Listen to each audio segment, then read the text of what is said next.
Narrator. 3 months ago, you got a $10,000 raise.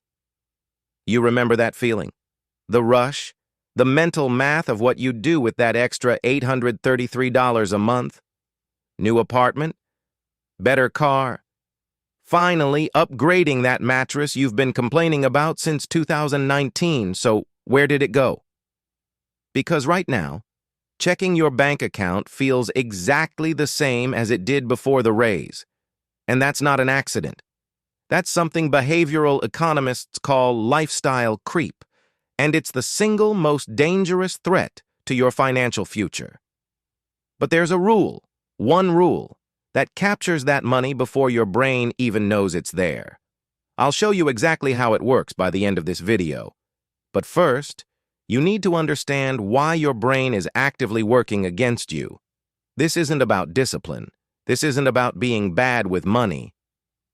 This is about a psychological phenomenon called hedonic adaptation, and it's been stealing your raises since your very first job. Hedonic adaptation is your brain's tendency to return to a baseline level of happiness, regardless of what changes in your life. You get a raise. You feel great for about 2 weeks. Then your brain resets. That new income level becomes your new normal, and suddenly, you need more just to feel the same. Researchers call it the hedonic treadmill. You're running faster and faster, earning more and more, but staying in exactly the same place emotionally and financially. Think about it. When you made $40,000, you ordered takeout and felt a little guilty. Now you make $60,000 and you order takeout without thinking. The guilt is gone, but so is the extra money. You didn't make a conscious decision to spend more. Your brain just quietly reclassified delivery from a treat to a normal Tuesday. Same thing with coffee, with groceries, with your gym, with your apartment. Each upgrade feels small. $10 here, $50 there. But collectively, they eat every single dollar of that raise. A study from the Federal Reserve found that the average American's spending increases by nearly $1 for every dollar their income goes up. Not $0.5, not $0.8, $1, which means the average raise literally saves you $0. But here's the part that nobody talks about. The 90-day window.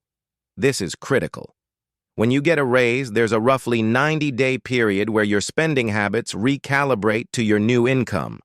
During those 90 days, dozens of small decisions get made that lock in your new spending level permanently. Week 1, you upgrade your streaming services. Week 3, you start ordering the nicer entree. Week 6, you realize you can afford a better apartment and start browsing listings. Week 8, you book that trip you've been wanting to take because, hey, you got a raise, you deserve it. By week 12, your spending has expanded to match your income with terrifying precision. And once those decisions are made, they're nearly impossible to reverse. Your brain doesn't downgrade easily. Psychologists call this loss aversion. Losing something feels twice as painful as gaining it feels good. So cutting back after you've expanded your lifestyle? It feels like punishment, even though you were perfectly happy before. This is why that friend of yours who makes $100,000 feels just as broke as they did making $50,000. It's why people making $200,000 still live paycheck to paycheck. Lifestyle creep doesn't care how much you make. It only cares about the gap between what you make and what you spend. And it is relentless about closing that gap. But what if you could intercept that money before your brain even registers it's there? What if you could bypass the 90-day window entirely? This is the 50% capture rule, and it might be the single most important financial habit you ever build. The rule is dead simple.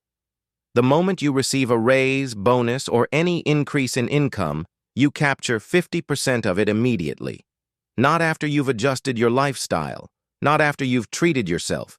Immediately, automatically, before your hedonic treadmill even gets started.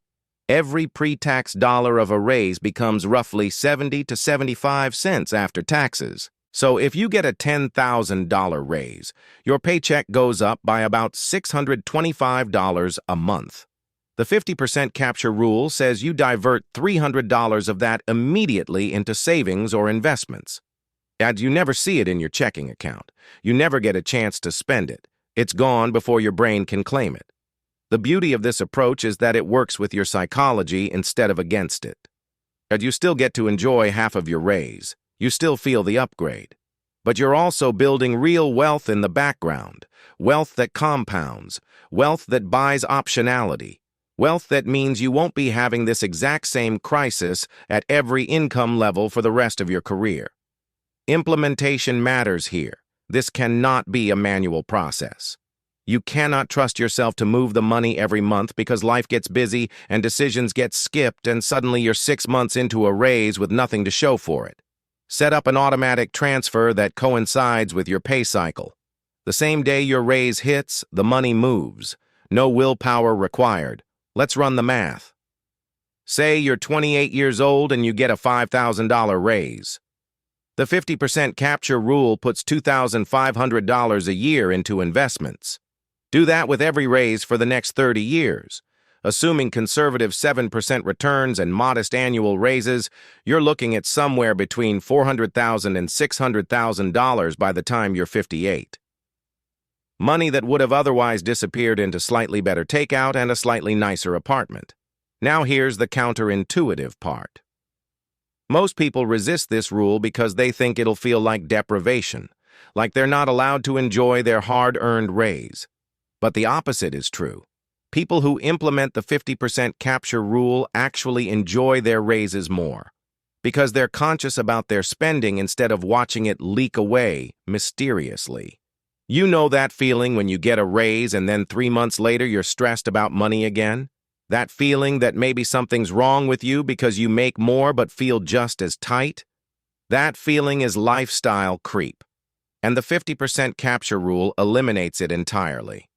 You get the joy of the upgrade plus the security of actual savings. And let's talk about what happens when you combine this rule with career growth. Most millennials will see their income double or triple between age 25 and 45. If you capture 50% of every increase, you're not just keeping pace with your spending, you're building a financial fortress that generates its own income. Eventually, the money you captured starts earning more than your raises. That's the game-changing moment, when your captured raises start producing their own raises. Compound interest on money you would have spent on stuff you barely remember buying. So here's your action plan. If you've already let a raise slip through your fingers, forgive yourself. Lifestyle creep is a feature of human psychology, not a personal failure. But starting with your next income increase, whenever it comes, deploy the 50% capture rule. Automatic transfer. Day 1. Before your brain has a chance to reclassify your wants as needs. If you're in a position where a raise is coming soon, decide right now, before the money arrives, what 50% capture looks like for you. Which account is it going to? Is it a Roth IRA, a brokerage account, extra payments on high-interest debt? Make the decision now while the money is still hypothetical, because once it's real, your brain will have other plans for it. Your future self is counting on a version of you that hasn't been seduced by lifestyle creep yet. Be that version, capture the 50%, and watch what happens when you stop letting your raises quietly vanish. If this hit a nerve, there's more where this came from. The algorithm knows what to do.